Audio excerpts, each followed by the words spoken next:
Sveiki visi, šioje pamokoje apžvelgsime tokį dalyką kaip metodą get.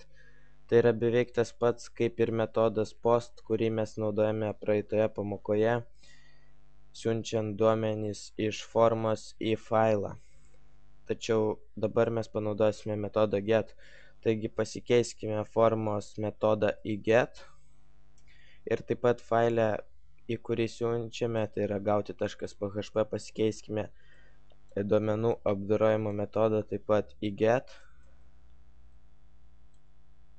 ir tiesiog eikime į savo formą, įveskime savo duomenis, tarkim, spauskime patvirtinti ir štai, taip pat duomenys apdoroja ir atvaizduoja ir viskas veikia beveik taip pat, tiesiog duomenys yra siunčiami nesakykim užslėptų būdų, o per svetainės adresą. Štai tas failas, į kurį mes siuntėme, tiesiog jį atidaro mums, toliau yra dedamas klaustukas, raktas vardas, tai yra štai šio pirmojo laukelio vardas ir štai jisai čia, toliau pirmojo laukelio reikšmė Robertas, kurią mes įvedėme, toliau antrojo laukelio vardas, tai yra amžius ir antrojo laukelio reikšmė 1.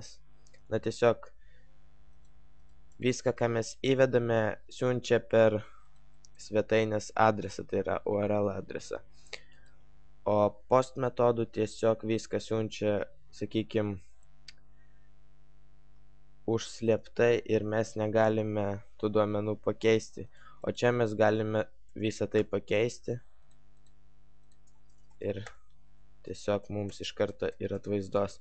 Todėl iš tiesų post metodas yra, sakykim, saugesnis ir šiaip dažniau naudojamas nei get metodas, tačiau kartais get metodas naudojamas tada, kai norima viename faile pasidaryti, tarkim, puslapiavimą ir tam, kad nekurti daugiau PHP failų, tiesiog pasinaudojus get metodų galime pasidaryti, sakykime, viename faile daugiau nei vieną puslapį.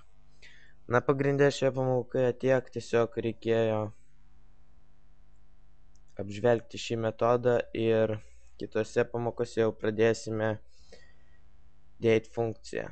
Taigi laukite kitos pamokos ir viso.